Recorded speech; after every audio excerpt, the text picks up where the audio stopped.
Hi, I'm Sarah Clark-Ray. I'm a tax director at Wilson Partners based in our Maidenhead office. I'm a private client tax director, so focus on personal taxes, and I spend a lot of my time talking about inheritance tax. Generally, that means helping people understand what their exposure to inheritance tax is and what they might be able to do in their lifetime to mitigate that. More and more people are being caught by inheritance tax because allowances have been frozen since 2009, but asset values are obviously increasing. The first step is to fully understand what your inheritance tax or IHT exposure is.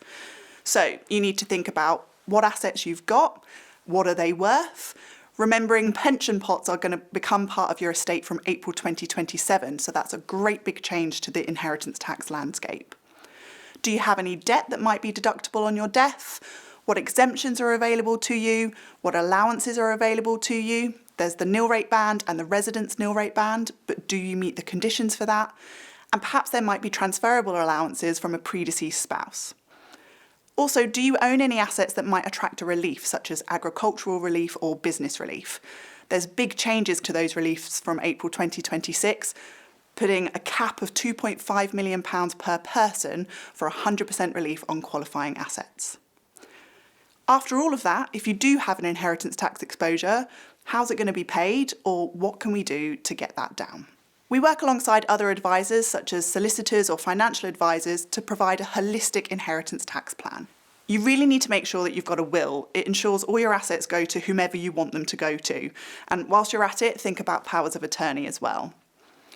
You need to understand what you've got, what you're going to need for the rest of your days to live your life how you want to, and therefore what's the difference that you could potentially gift away to mitigate your inheritance tax exposure on death.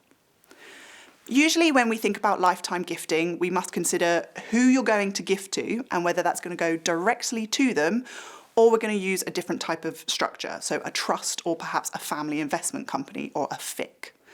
What's suitable will depend on multiple factors: who it's going to, what value you're giving away, and the type of asset that you're going to give. When gifting, it's not just inheritance tax you need to think about, there's other taxes too. For example, income tax, capital gains tax, and stamp duty land tax if we're talking about property. You may be thinking, well, I'm not going to be here, so why do I care? But it's the people that are left behind that really need to deal with all of this and understand what your plan was. When someone dies, there's so much to do, so having a clear plan that's been discussed with them previously or is clearly set out honestly makes the world of difference. At Wilson Partners, we can help with pretty much everything you can think of that's tax related or accounts related. We can advise on the tax implications of a will, whether there's been any trust set up in lifetime or via the will, if a deed of variation might be suitable to change the will within 2 years of death. We can assist with probate services and estate inheritance tax forms, as well as estate administration period tax reporting for income and gains that arise on assets before they're distributed to beneficiaries. If you're worried about your inheritance tax exposure or you don't understand it, come and speak to us. We're here to help.